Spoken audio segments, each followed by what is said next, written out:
Bonjour chers élèves, toujours on enchaîne avec les cours de sciences de la vie et de la Terre de 3e année de collège. On court sur le cours de l'immunologie. Rappelez-vous, on a vu que les microbes sont très diversifiés. On trouve qu'il y a des virus, des bactéries, des champignons, des protozoaires. Ces micro-organismes, certains sont pathogènes, certains non pathogènes sont utiles comme les levures, comme les pénicilliums, mais la majorité sont pathogènes.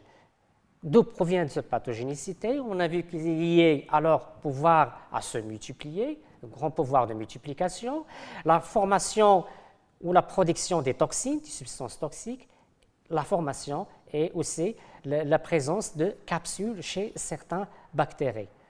Mais ces micro-organismes, s'ils réussissent à pénétrer dans l'organisme, vont causer des maladies. Mais comment l'organisme se défend-il? C'est ce qu'on va voir. Je vous invite, chers élèves, à observer ces deux photos. Regardons dans la première photo, un médecin palpant les ganglions chez cet enfant. Un ganglion, il fait partie, c'est un organe du système immunitaire. Pourquoi? Donc, pour savoir s'il y a une réponse immunitaire, s'il y a une défense lorsqu'il contracte un microbe, donc une réponse se déroule dans l'organisme, des réactions se déroulent.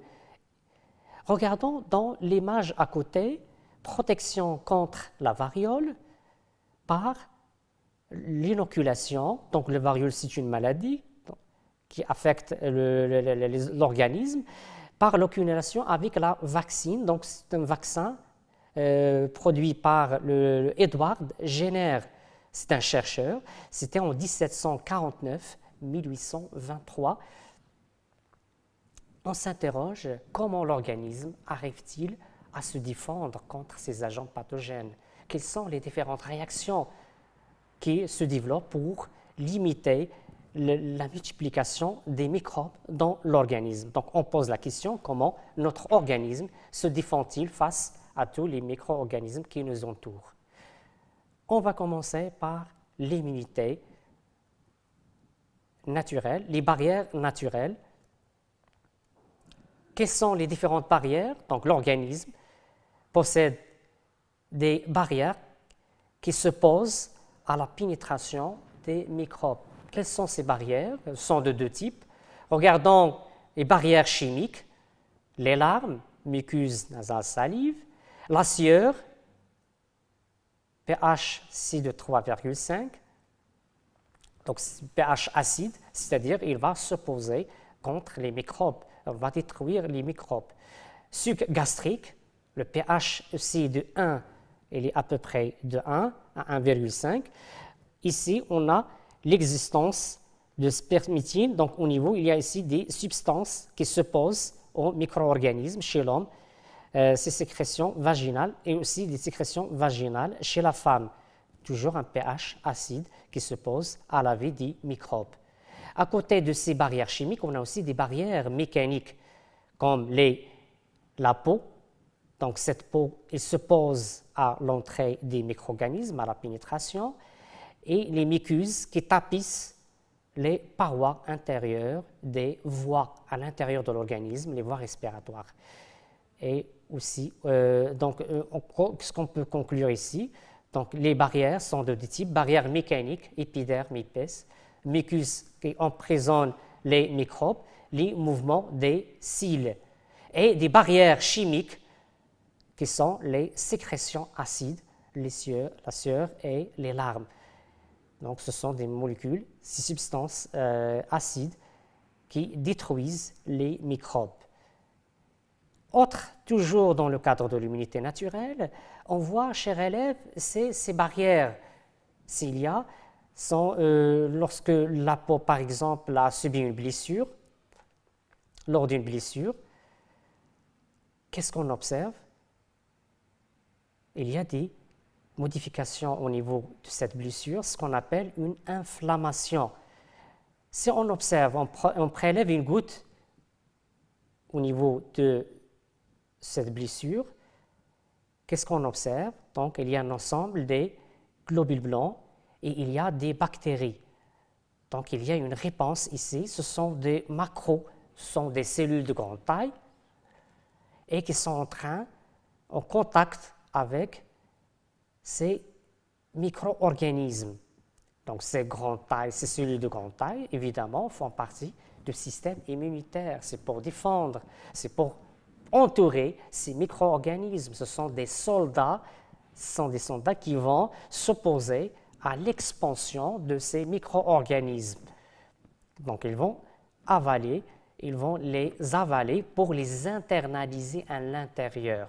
Puisqu'ils vont avaler ces micro-organismes, on va les qualifier de macrophages. Ce sont des macrophages, macro de grande taille et phage, c'est-à-dire qu'ils avalent. Aval, c'est pour l'internaliser à l'intérieur et pour éliminer ces microbes. Donc, voyez-vous, si je vous demande quels sont les signes de cette inflammation, donc on voit qu'il y a une rougeur, un gonflement, donc il y a cette place à ce niveau, donc il y a un gonflement, et une sensation de chaleur, augmentation de température et une douleur qui se développe au niveau de la plaie. On parle d'une réaction inflammatoire de l'organisme. Et sans doute, on va s'interroger, d'où provient, comment peut-on expliquer, chers élèves, ces 4 signes? Je vais vous expliquer à travers, on va passer à la diapo suivante, donc pour expliquer par ce schéma. Regardons, lorsqu'il y a un outil tranchant, par exemple une épine, donc il y a ici une blessure, regardons, que se passe-t-il? Donc, dans l'organisme, on a des terminaisons nerveuses, on a les capillaires sanguins, et bien évidemment, on a ici les différentes couches de la peau. Et ici, il y a cette épine qui est à l'intérieur, ce qui facilite la contamination. Donc, il y a ici une contamination par des microbes. Regardons, après la blessure, qu'est-ce que vous observez? Donc, le vaisseau, donc, il augmente de taille. Ce qu'on appelle ici, c'est une dilatation. Et puis, il y a les cellules ici blanches. Ce sont quoi? Ce sont les globules blancs, appelés leucocytes, qui arrivent au niveau du lieu de la blessure, au niveau du lieu de l'inflammation. Donc, ici, on parle de phénomène de diapidèse. Les cellules vont essayer de sortir des vaisseaux pour gagner le lieu d'inflammation. Et bien évidemment, la sortie du plasma, ce qui va aboutir à un gonflement. Il y a aussi une rougeur, c'est le plasma, et puis avec les globules rouges qui arrivent à ce niveau-là. Et aussi des réactions, ce qui va donner une chaleur. Il y a des terminaisons nerveuses. Ça va donner quoi, les terminaisons nerveuses? On a vu dans le cours précédent sur le système nerveux, les terminaisons nerveuses véhiculent des messages nerveux et qui permettent, ces messages nerveux vont donner des sensations à la fin au niveau du cerveau. Cette sensation de douleur qui renseigne sur qu'il y a un problème une blessure au niveau de cette région. Donc, ce qui permet d'expliquer les différents signes. Le schéma montre comment la réaction inflammatoire parvient la plupart du temps à stopper rapidement l'infection. Maintenant, on va s'interroger comment ces cellules, on a déjà vu que ce sont des macrophages, comment ces macrophages vont éliminer l'agent pathogène, les microbes. Donc, macrophages, vont jouer le rôle de la phagocytose. La phagocytose du microbe. Comment se fait la phagocytose? C'est ce qu'on va voir dans ce schéma. Regardons ici une cellule qui est en train d'avaler le microbe. Donc, il englobe et puis il l'internalise à l'intérieur. Et il y a 3 cas possibles de devenir de ce macrophage. Donc, ce que nous devons faire maintenant, donc, il faut légender ce schéma et décrire le mécanisme de la phagocytose. Est-ce qu'il est toujours efficace? Et montrer qu'il s'agit d'une immunité naturelle non spécifique. Chers élèves, alors on va essayer de répondre ensemble. Alors je vous invite à reproduire le schéma chez vous, dans votre cahier, et vous essayez de répondre à l'action. On va commencer par la légende de ce document. en commençant par le premier élément. Qu'est-ce qu'il constitue? Bien évidemment, c'est le noyau. Ces cellules, il s'agit de macrophages qui est en train d'avaler un antigène, un microbe. Le phénomène, donc la première étape, il s'agit de l'adhésion. Elle adhère, elle s'accole avec le microbe pour l'avaler. Deuxièmement, il s'agit de l'ingestion. Et troisième étape, c'est la digestion. À l'intérieur, il y a des vésicules qui s'accolent avec ce microbe à l'intérieur pour digérer, pour détruire ce microbe. Ici, qu'est-ce qu'on observe? On a 3 cas. Le premier cas, regardons, les débris de la bactérie sont rejetés. Donc, il y a une régression de l'infection microbienne. Ça veut dire donc le macrophage a réussi à détruire le microbe et par conséquent, on a la libération des débris résultant de la destruction du microbe. Ainsi, la libération. Deuxième cas possible, la bactérie reste intacte, mais il peut se multiplier plus tard. Donc, c'est un état, on peut dire un état stationnaire. Il ne se multiplie pas, mais il n'a pas été détruit par le macrophage. Maintenant, on va voir le troisième. Observons maintenant le troisième cas. Qu'est-ce que vous observez? Donc, on a symbolisé le microbe ici en bleu. Au lieu d'une cellule, regardons, on a plusieurs cellules. À quoi dû ça? Donc, il y a une multiplication de la bactérie à l'intérieur du macrophage. Regardons ici désagrégation du noyau. Ça veut dire quoi, désagrégation du noyau? Le macrophage va être détruit. Donc, l'apparition de globules de graisse puce à l'intérieur et donc la phagocytose a échoué. Donc, il n'y a pas, les macrophages n'arrivent pas à détruire, à éliminer l'agent pathogène. Et donc, comment faire? L'organisme face de ce cas. Donc, il faut qu'il y ait autre mécanisme permettant. Donc, l'immunité naturalisée n'a pas été efficace pour éliminer cet agent pathogène, d'où l'intervention d'autres mécanismes permettant d'éliminer ce microbe. C'est ce qu'on appelle l'immunité spécifique. Et on s'interroge maintenant, l'immunité spécifique, il y a 2 types. La première type d'immunité, c'est l'immunité spécifique à médiation immorale. Pourquoi immorale? Qu'est-ce que ça veut dire ce terme immoral? C'est ce qu'on va découvrir ensemble, chers élèves, par cette expérience. Regardons, mise en évidence de la réponse immunitaire à médiation immorale. Regardons ici, on a des cobayes. Lot de cobayes immunisés contre la diphtérie. Donc, 3 cobayes. La diphtérie est une maladie donc causée. Ici, donc, on a injecté la toxine diphtérique chez la cobaye A et on observe que cobaye, il est encore en survie, en état de survie. Pourquoi? Parce qu'il est déjà immunisé. Maintenant, on passe à un autre cobaye. Donc, on prélève le sérum prélevé du cobaye B et C et on l'injecte à un autre cobaye, c'est le cobaye D. Et en même temps, on injecte la toxine diphtérique responsable de la maladie de diphtérie. Qu'est-ce qu'on observe? La survie de cette cobaye. Alors que lorsqu'on injecte des lymphocytes prélevés sur B ou C, le cobaye il est mort. Comment peut-on expliquer, chers élèves, l'immunisation du cobaye D? On dit aussi qu'il devient immunisé comme les cobayes A, B et C. Comment peut-on expliquer ça? C'est grâce à quoi? Essayons de comparer, chers élèves. Comparons entre D et E. D a reçu le sérum, on a injecté le sérum prélevé sur B et C, alors que pour le cobaye E, on a injecté les lymphocytes.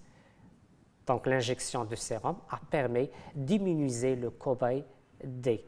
C'est ce qu'on a noté ici. L'immunisation du cobaye D est liée à la présence de molécules dans le sérum, dans le liquide. Donc, pour cela, on dit que c'est une immunisation par un facteur humoral qui circule dans le sérum. Donc c'est un facteur humoral qui permet, ce sont quoi? Ce sont des molécules qui permettent d'immuniser le cobaye D. Maintenant, passons à l'autre expérience. Regardons l'eau de cobaye immunisée contre le tétanos. On a injecté la toxine tétanique. On observe que ces cobayes sont en état de survie. Alors que lorsqu'on injecte la toxine diphtérique ou autres toxines microbiennes différentes, qu'est-ce qu'on observe? La mort. Ça veut dire quoi? Cette immunisation, comment il est? Est-ce qu'il se fait d'immuniser le cobaye contre un microbe alors qu'il est immunisé contre tous les microbes?